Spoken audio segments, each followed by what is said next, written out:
Hallo Leute, herzlich willkommen in unserer das deutsche Unterricht. Ich heiße Deblina und Ihre Deutschlehrerin. Heute studieren wir Subject Pronomen. But before we begin, I would request you, if you have not yet watched the other videos of this channel, which were on the other various German topics, then do watch them. You'll find the links in the description box.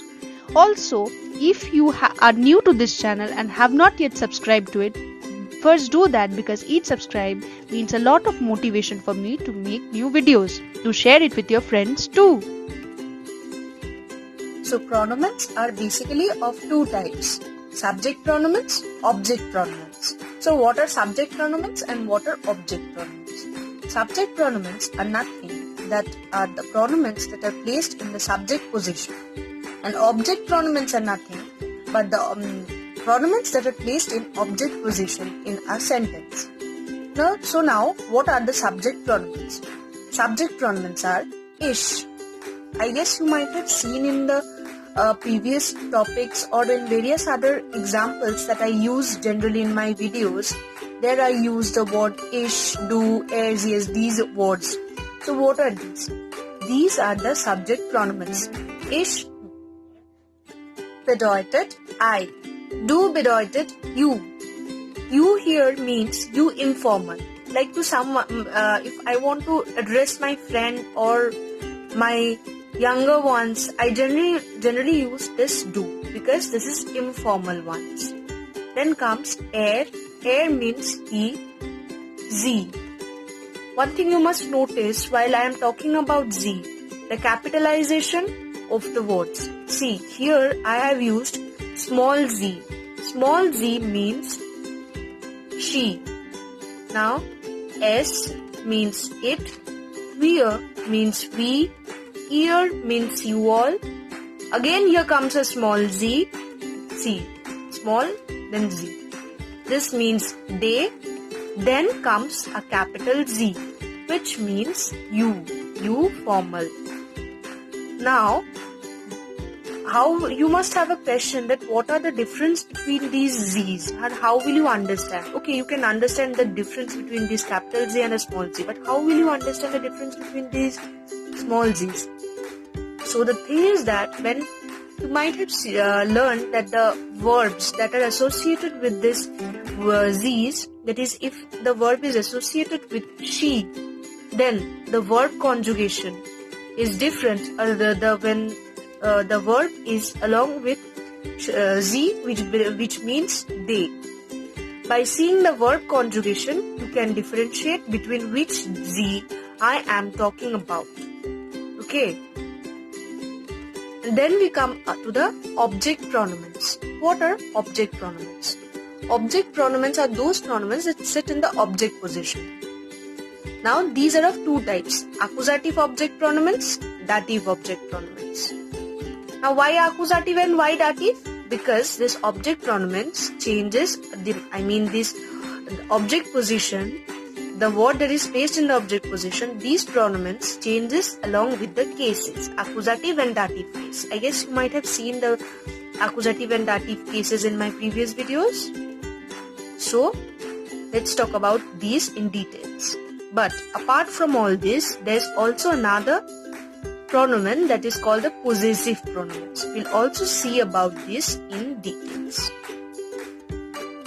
In a sentence, in case of subject pronomens, the words ich, du, yes, all these sit the same way as it is. I mean, ich stands ich only. It does not change. But when you are talking about the object, the form of the word changes.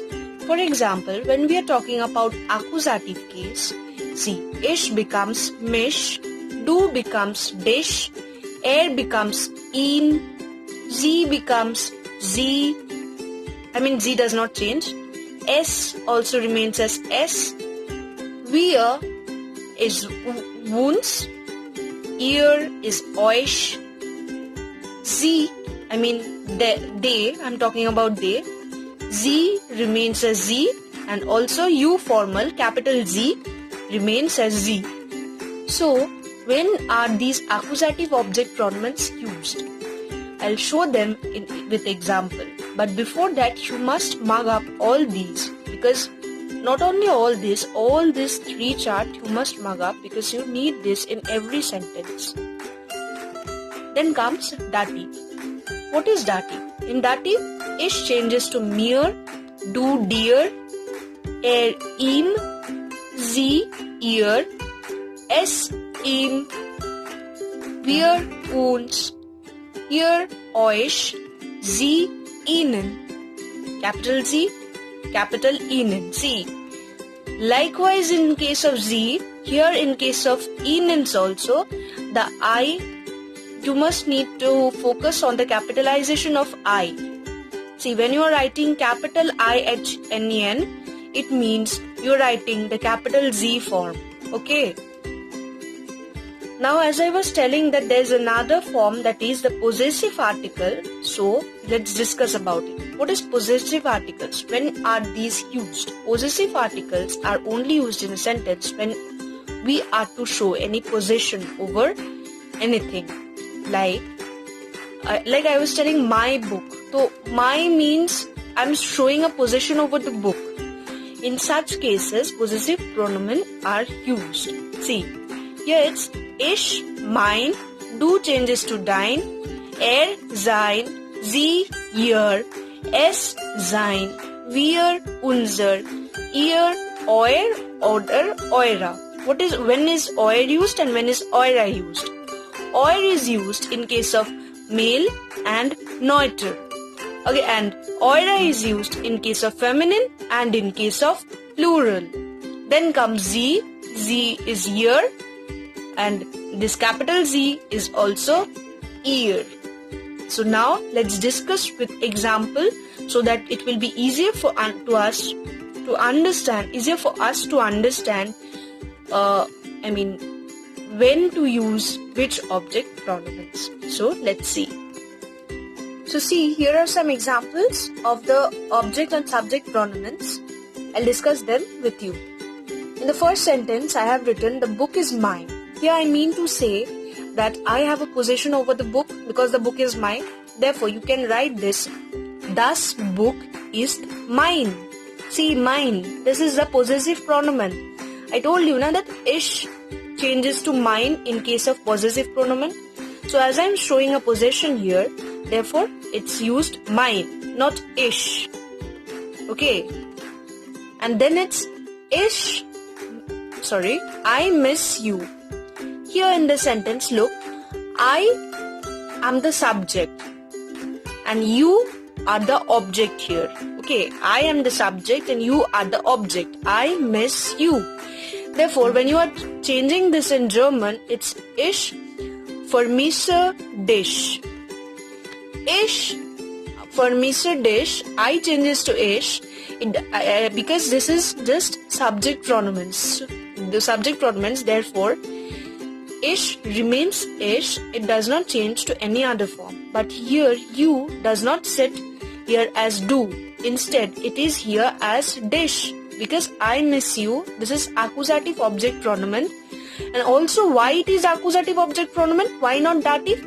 It is accusative just because the subject has a direct relationship with the object.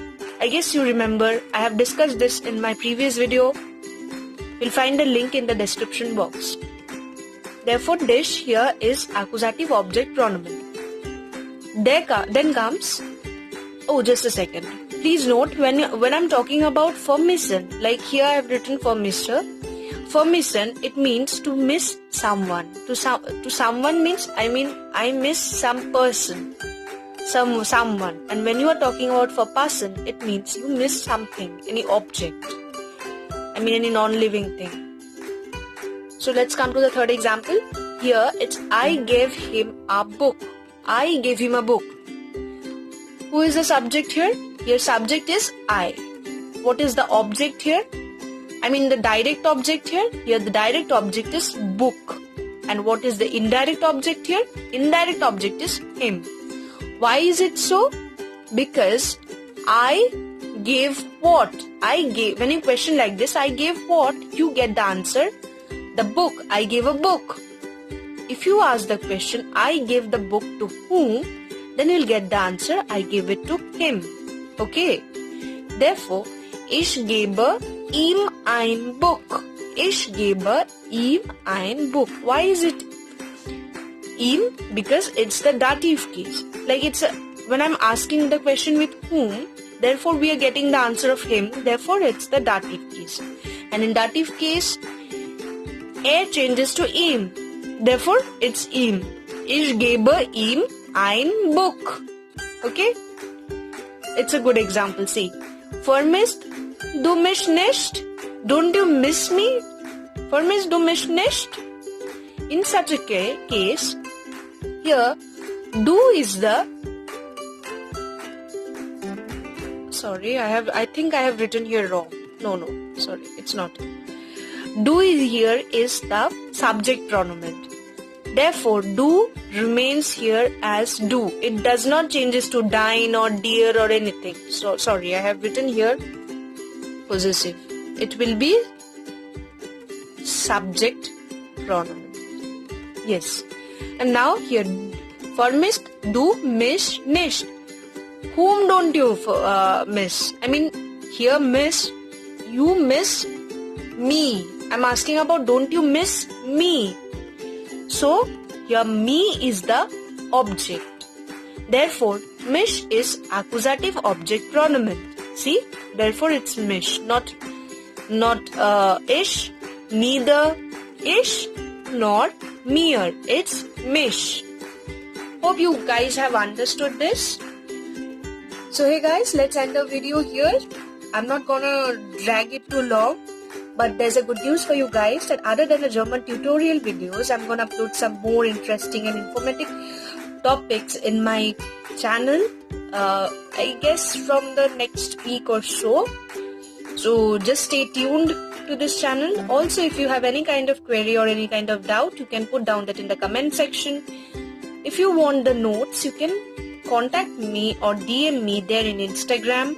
Also, if you are interested in doing the expression classes, that is the speaking classes in the sense like for A1 examination, for A2 examination or for B1 examination, you can contact me there in Instagram. I am providing my Insta ID there in the description box. So, wait till the next video is uploaded. Till then, bye.